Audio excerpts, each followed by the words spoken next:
This is part A of the KhoodeelaarTV television channel, broadcasting at 1930 hours GMT, 2030 hours local time, only on the internet from London in the UK within quotation marks, on Monday the 26th of July 2021. Now, the financial crimes is running a front page brief about Afghanistan. We shall continue on the issue of Afghanistan and refer back to Christina Lamb, the piece by her in the Sunday Times magazine that we have already examined and based on which we have described her as continuing the agenda and the narrative of the Crusaders and the Imperialists. Despite the fact that Christina Lamb, who has been in post as the chief foreign correspondent at the Sunday Times for more than 10 years, and one of her claims as part of her kind of networking CB is that she knew Benazir Bhutto, which she did. And the other is, of course, the later propaganda and promotion for the Crusader agenda by using the Pakistani schoolgirl, Malala Yousafzai. The Malala Yousafzai has become a business venture for the missionaries and the Crusaders. Now, to what extent Malala Yousafzai understands the implication of what has been made of her by the imperialists, by the Crusaders, is not yet known. But it is impossible that she would collude with the likes of the Christina Lamb platform if she knew the extent and the implications. Our campaign doesn't hold a position that says that Malala Yousafzai is 100% paid up, sellout agent for anti-Muslim propaganda and agenda. But we do say that Malala Yousafzai may be a genuine campaigner, full stop. But they haven't stopped her being a genuine campaigner, as being a genuine campaigner. All these escalated kind of praise and congratulations and platforming of Malala Yousafzai, including her being placed at, quote, Oxford. These are not genuine events. These have been all orchestrated. So, Christina Lamb may know her and has known her and has become part of the propaganda machine and the enterprise. But Christina Lamb is hiding most of the truth about both the countries, Afghanistan and Pakistan, which she has been very extensively in bold about. And her piece in the Sunday Times is, of course, contradictory, but we shall talk about that. after looking at the financial crimes today, which is Monday, the 26th of July, 2021, we just got on the front page, Taliban threat, Afghanistan orders curfew. Should talk about that.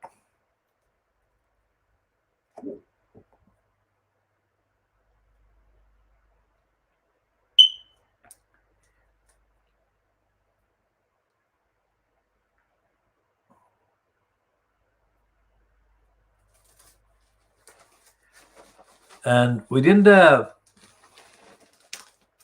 I newspaper, there are so many totally contradictory pieces about COVID-19, lifting of the restrictions,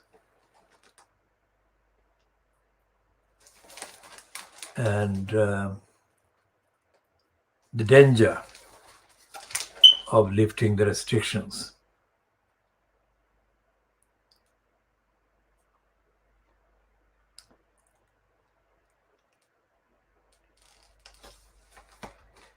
And Ian Birrell, in his view, has got the piece, China cannot veto laboratory leak inquiry.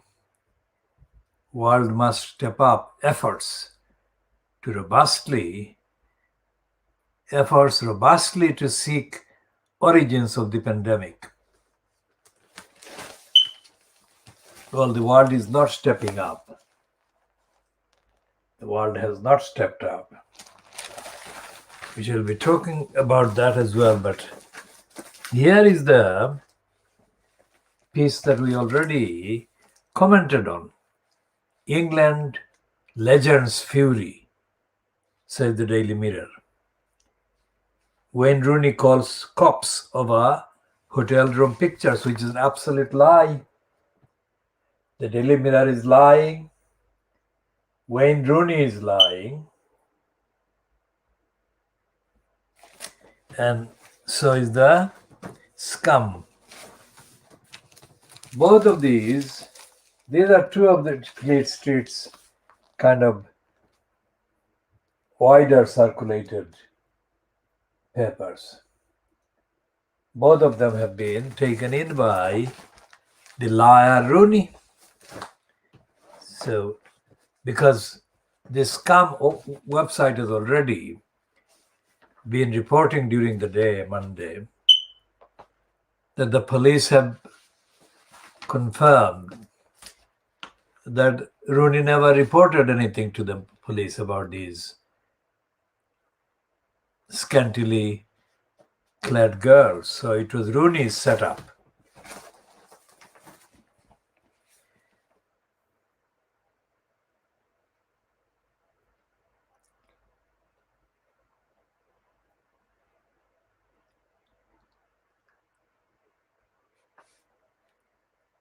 And the Times on the front page says that there is an item on there. The main item is COVID cases fall as jabs, that is vaccines, turn the tide.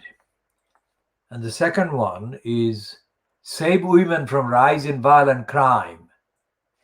Police told.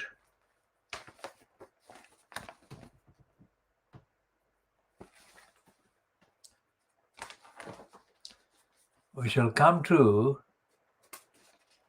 all aspects of policing in terms of the role of the parliament and role of the MPs and role of Fleet Street. We shall come to that later.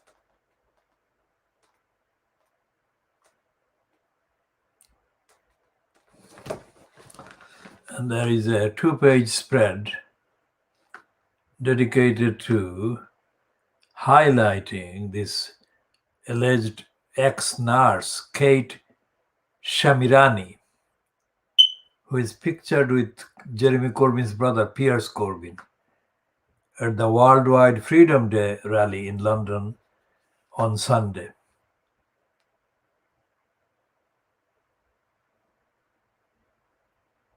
And she said that at Nuremberg, the Nazis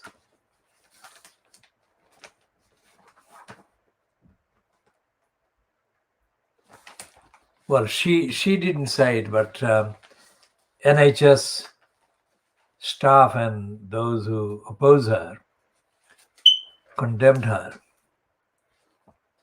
for comparing the NHS staff implementing or working for the lockdown and for the restrictions with the Nazis.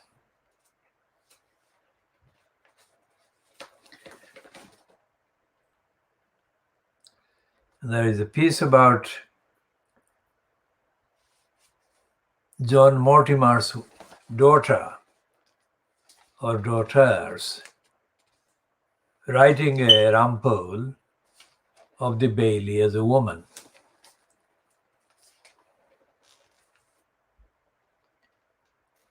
I mean, the gender change is not as significant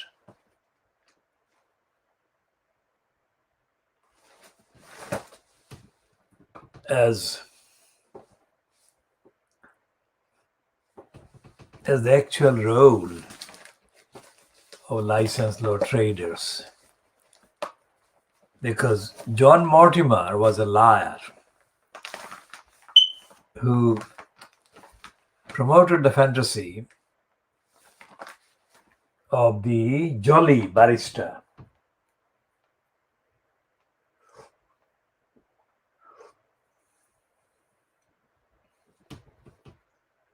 The reason why the rumpole of the Bailey was continued on television was not because the writer Mortimer, John Mortimer himself, a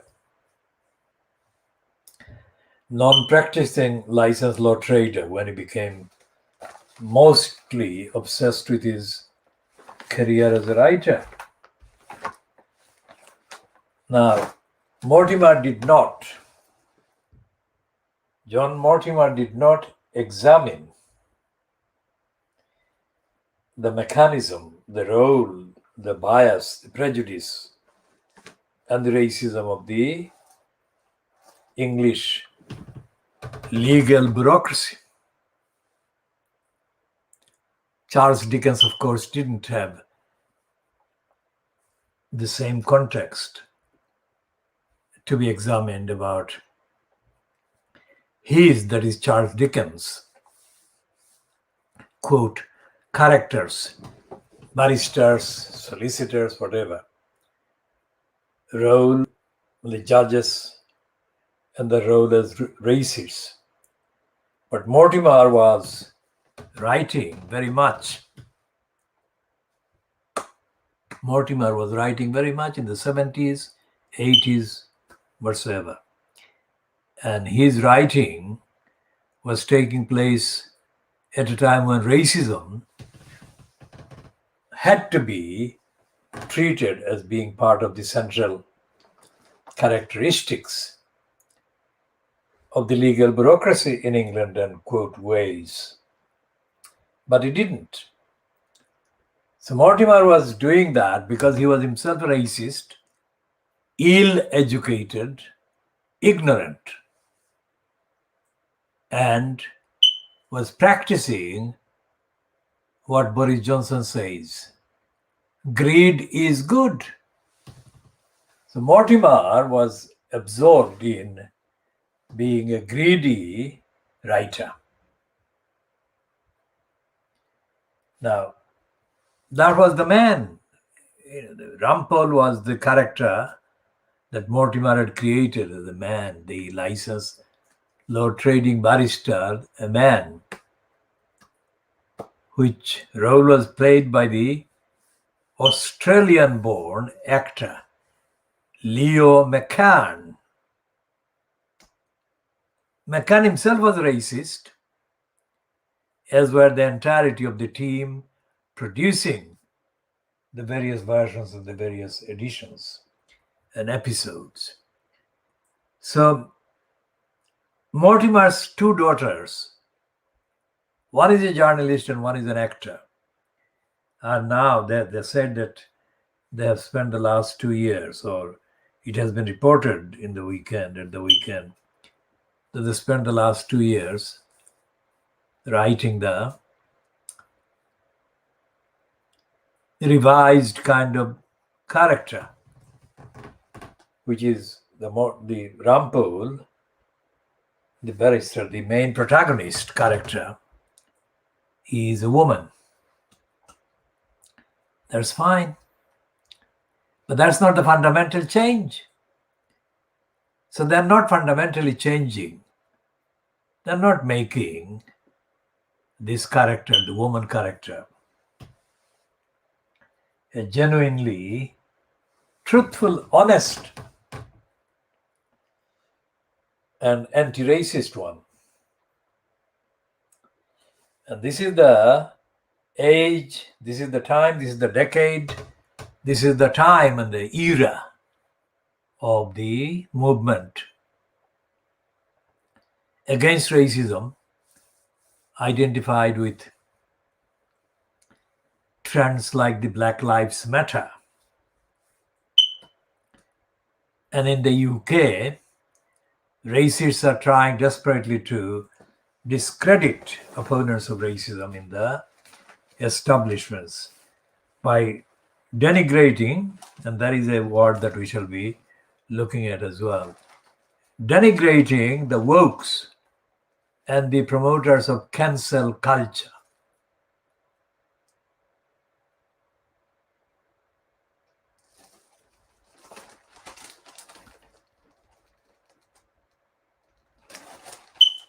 And we shall be talking more about all of those.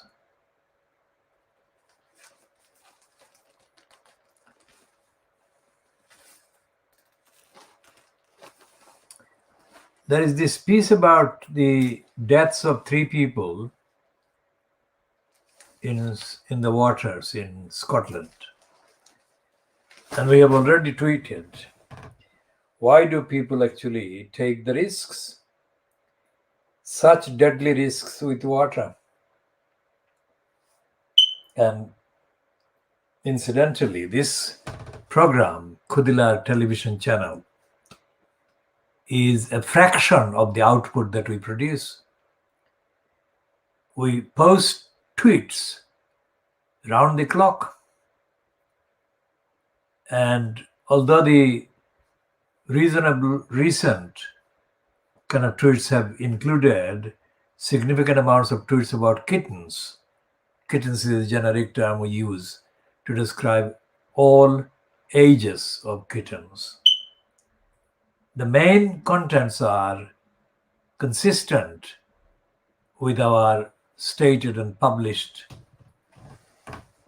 evidence of policy, which is to support universal campaigns for justice everywhere and to oppose crooks and criminals. And the basic beginning of the Khoodeelaar campaign being, when we launched it, conceived it in December 2003, defending the community in the East End of London. Defending the community in the East End of London has got various components and aspects. One is the community that was the target of the attacks, symbolized, typified in the 2nd of December 1973 edition of the Sunday Times magazine, which had "The World Beyond the Curtains." That was the article's heading. And that heading was, to the article, byline to a woman called Leslie Garner. Leslie Garner wrote that piece essentially after spending what I would think more than a year in conspiratorial, corrupt meetings and conversations with people who were identified as not Silotis but Bengalis. And that article, published in the Sunday Times magazine, dated Sunday, the 2nd of December 1973, was the published version of the conspiracy to attack the Silotis.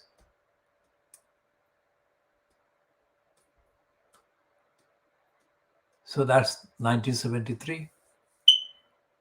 December 1973 was less than 2 years after the 16th of December 1971, which is the official date of the establishment of the country called Bangladesh. And the main allegation against the Silotis in Brick Lane contained in that article was that the Silotis in Brick Lane didn't support the efforts for Bangladesh in 1971.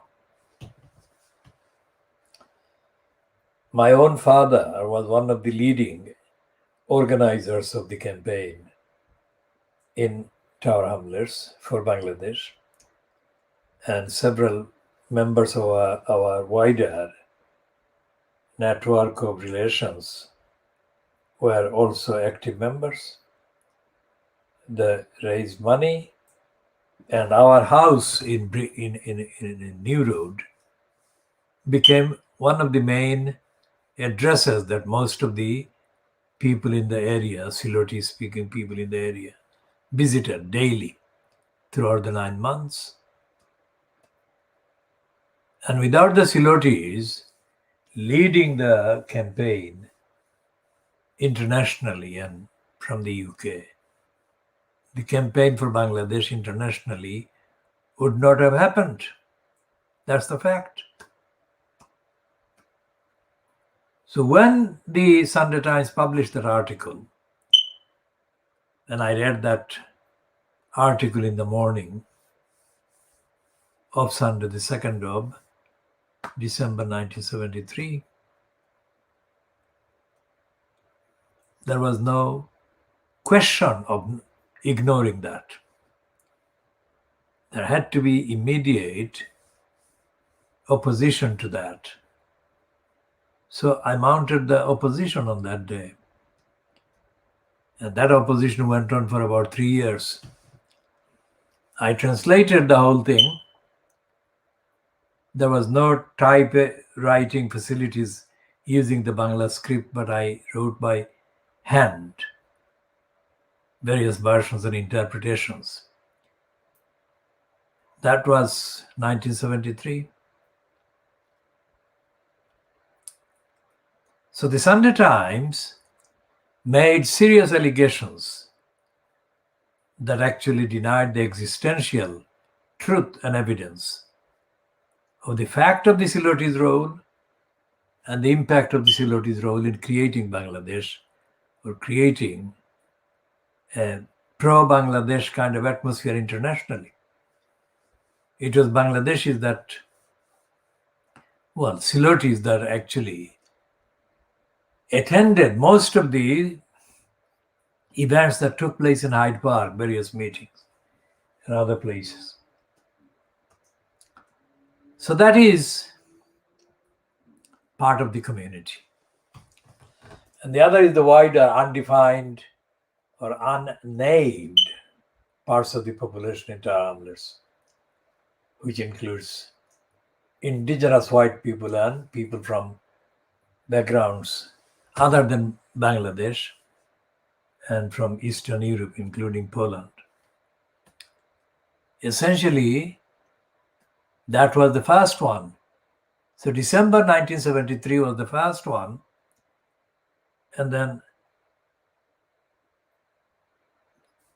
13, 14 years later, The second one was the attack to dig a hole right in the middle of Brick Lane for Crossrail.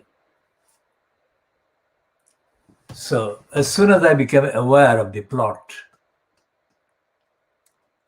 and the various mechanism by which the local town owners council was being used as a colluder in the attack on Brick Lane, again, there was no question of not taking on the challenge and opposing that attack and defending the community, which is again primarily in the Brick Lane area. Primarily, the community consisted of Bangladeshis of Sylheti background and origin.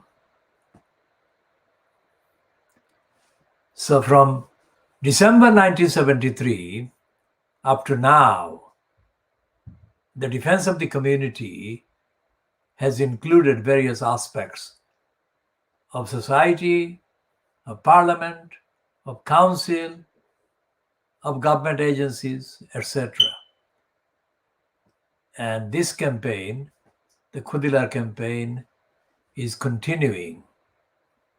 Now, this is almost 50 years, just short of 50 years, campaign defending the community. Now, that same community,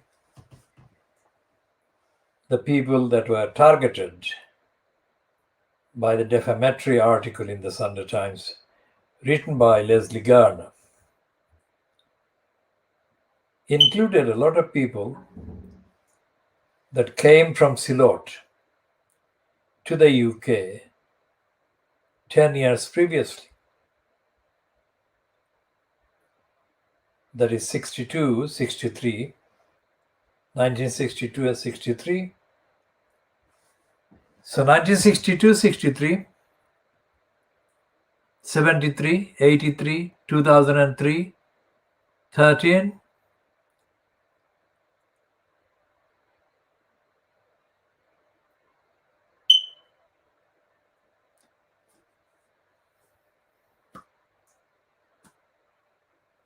so this is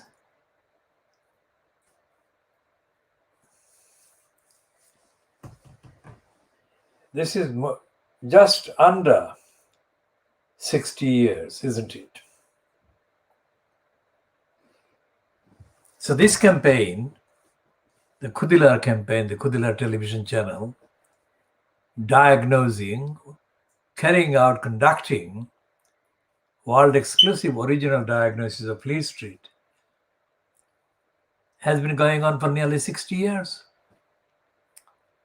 6 decades, let's say.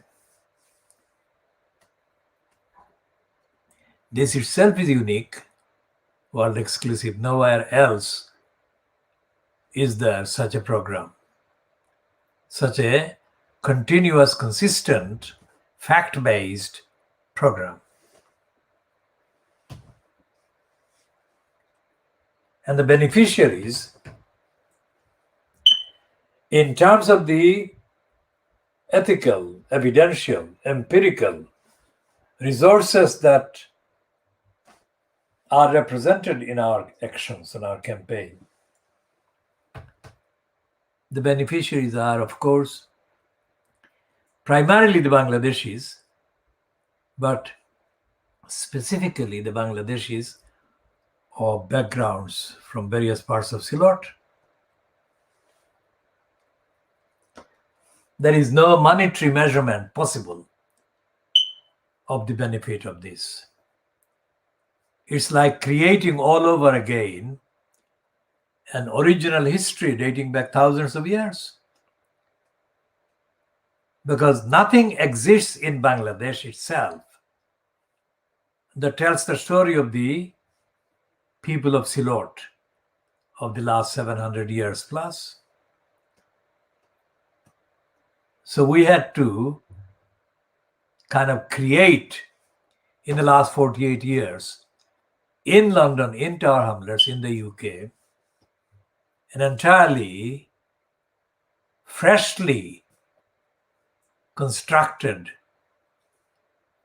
timeline and connections and identities about the Silotes. So the campaign to defend Brick Lane is way beyond the name of Brick Lane. For example, now today, 26th of July 2021, people in actually literally Brick Lane itself may or may not have heard of the latest attack on the community's culture, identity, and composition as being advanced by the Truman Brewery project. But there is no opposition. There is no opposition to Truman Brewery or what it represents. And there is no opposition from a thing called the Runnymede Trust,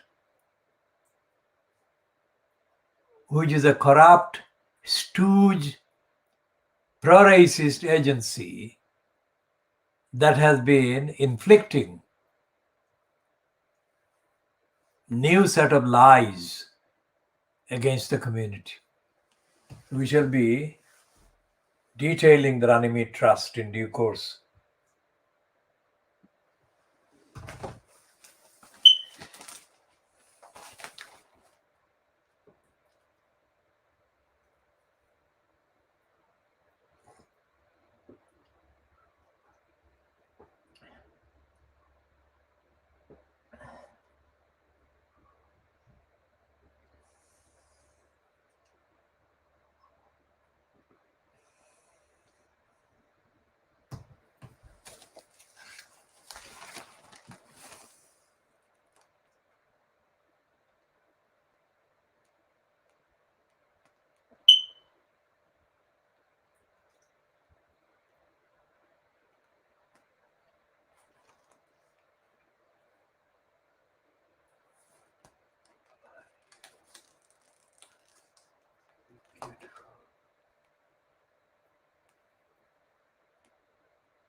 So there is a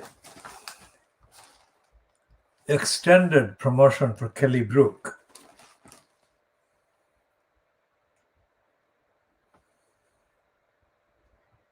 Now we shall be talking about why what she is saying here and what Britney Spears has been referring to.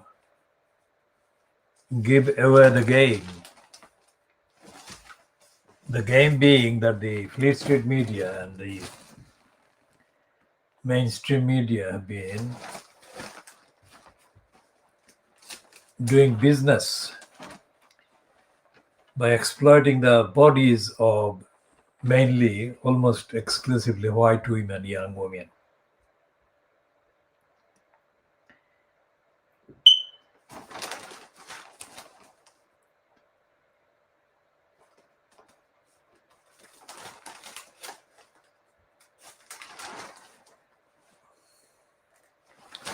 And the coverage of the wedding of Diana's niece, Kitty Spencer, the coverage is overdone. And what that does is that the likes of the Daily Mail and the other tabloids who do this, they inflict on the gullibles, that is the most kind of intellectually challenging persons in the population, with stereotypes, classifications of what is good personality, what is good character, and what is good role model.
Now, the employment by the racist Rupert Murdoch's scum and the Times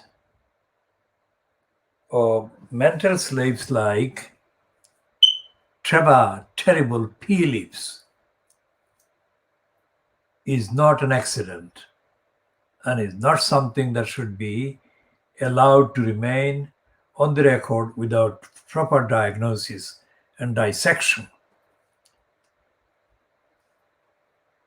I know Trevor Terrible Peelips as a terrible Peelips now as I had known him in the 1970s when he was launched by his masters and mistresses as the very black-skinned servant of the cause of racism. Now, currently, Trevor Terrible Peelips has given two platforms in the main. One is a new one. He has got an almost kind of personalized slot on Sundays on Sky News. And he has got this column on the Times, but he has got other platforms in the Daily Mail and elsewhere in Fleet Street. The sole purpose of employing or giving a kind of appearance to Trevor Terrible Peelips as a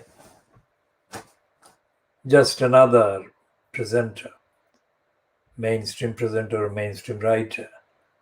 The purpose is to deceive the readership and deceive society and to create a false series of records, which is that despite the fact that he is of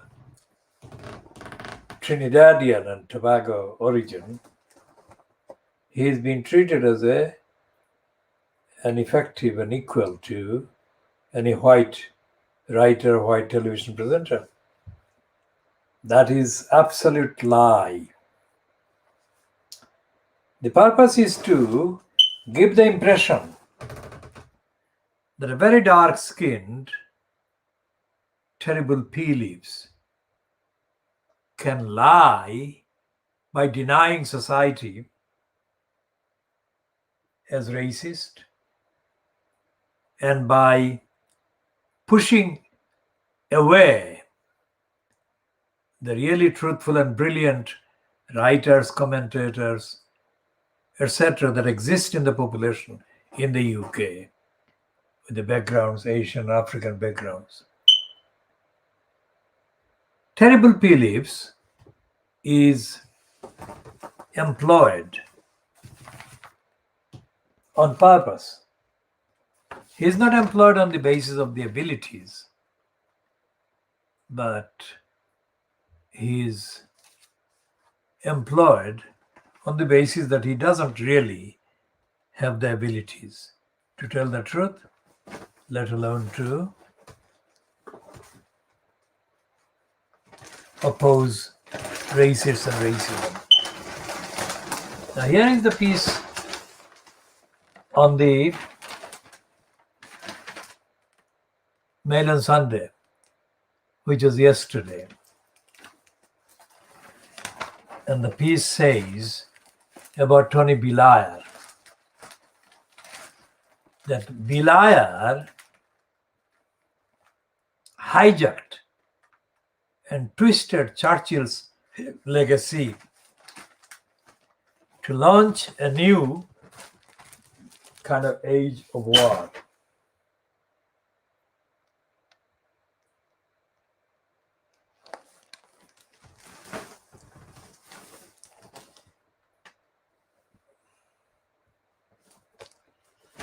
Now, this is the kind of thing that the culture allows. This is written by Geoffrey Whitcroft, who is described as journalist and author. Now, before going into the actual contents of what he has written or authored, let me say that Geoffrey Whitcroft is one of the most notorious racists in Fleet Street, but he has been absent from the main platform for quite a while now, in fact for several decades. Now, Whitcroft is one of the racists that I had to suffer having to read. Mainly he wrote in the Spectator of the 1970s. And this is not somebody that recognizes the existence of the world outside Little England. And we shall come to more about Geoffrey Whitcroft. But here is the first paragraph of his piece in the Mail on Sunday, which is the launching of a series against Tony Blair. And he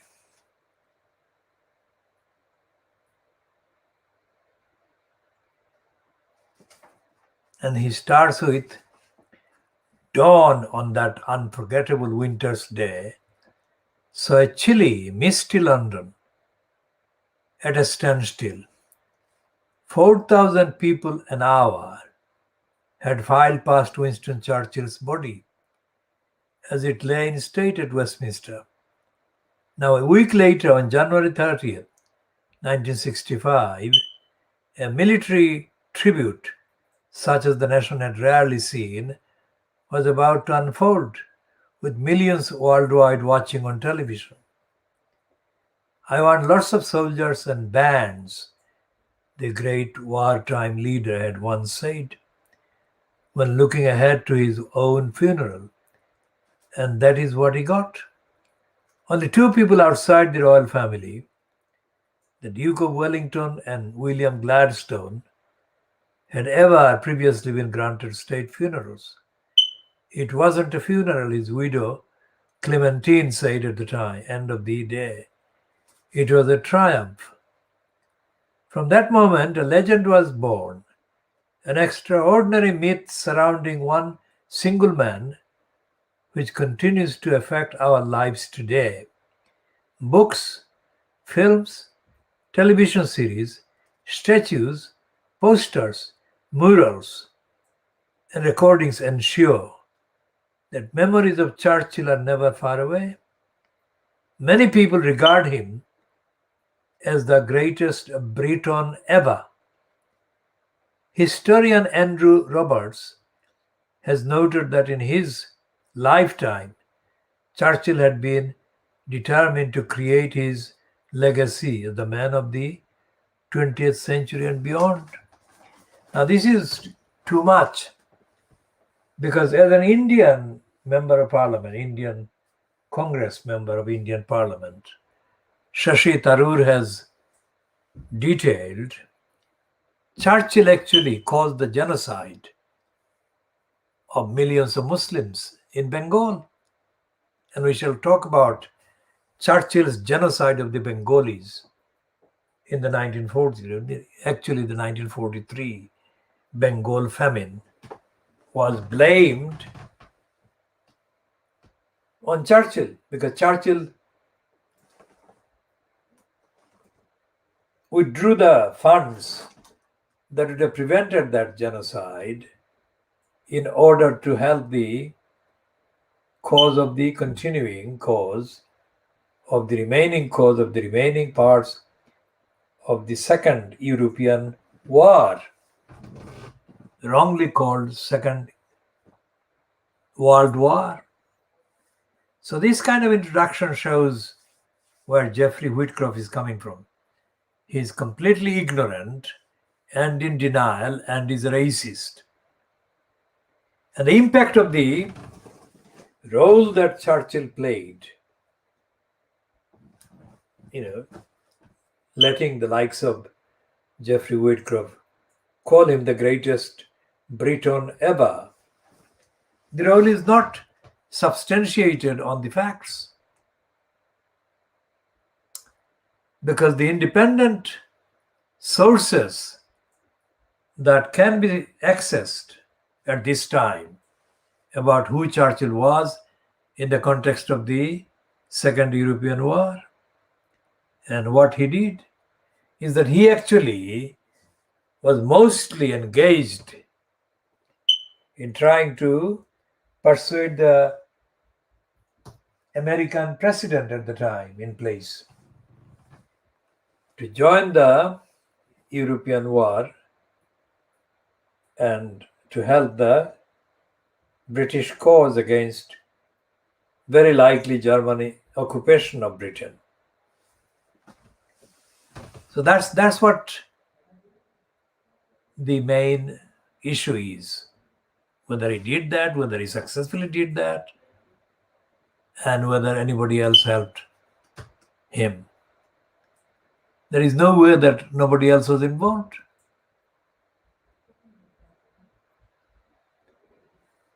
But the fact that Churchill had to lobby for several years the incumbent in the White House as president of the USA to join the European War shows that it wasn't a world war and that Churchill wasn't the leader. He was the lobbyist. Having said all of that, we shall leave the rest of the examination for another time.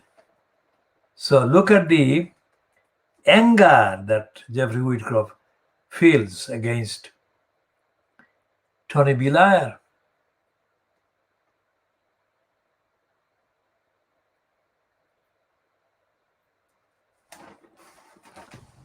And Tony Blair kind of became another Churchill in trying to lobby the incumbent in the White House to join Britain.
So Whitcroft is talking about the years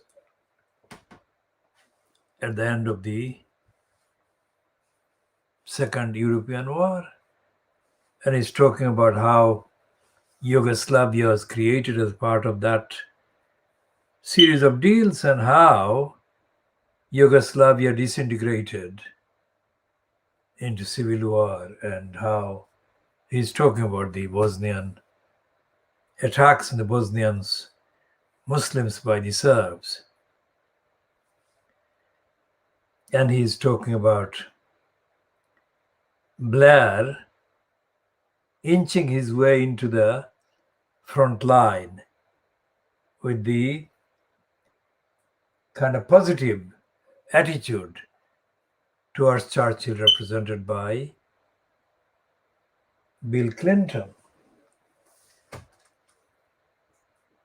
But the real piece, the real thrust of the Geoffrey Whitcroft's piece about Churchill and against Tony Blair is that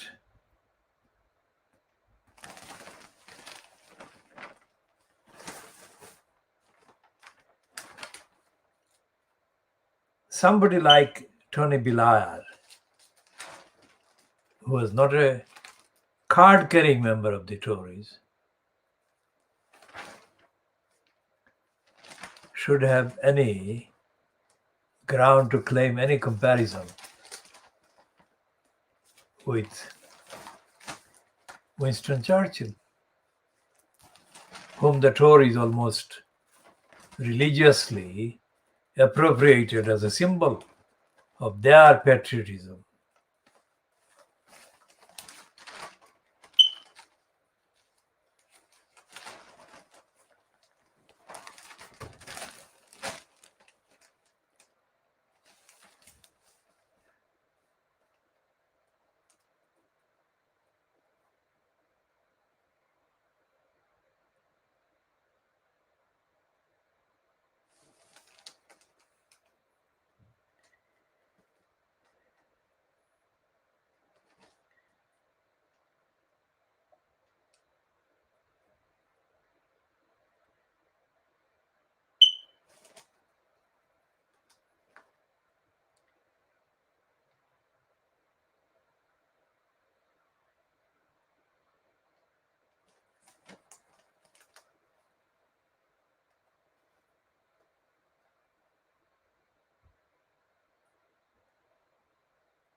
So the contents of the Geoffrey Whitcroft piece in the Mail on Sunday are about fakery and artificiality.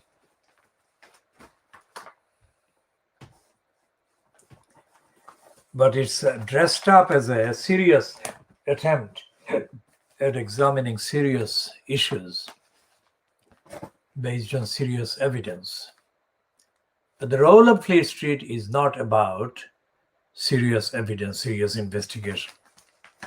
As I said, this is the role played by two of the three most circulated papers, so-called. Both have been taken in by the serial liar Wayne Rooney. Because during the day, the Sun has admitted that the police have told the Sun that Wayne Rooney never made the call to the police, which is what the printed Sun was claiming he had done. He never did. And the same is true, being taken in by the Rooney lie of the Daily Mirror. So we shall be talking more about all of that in later parts. So this is just around an hour, I think. We have been on air just about an hour.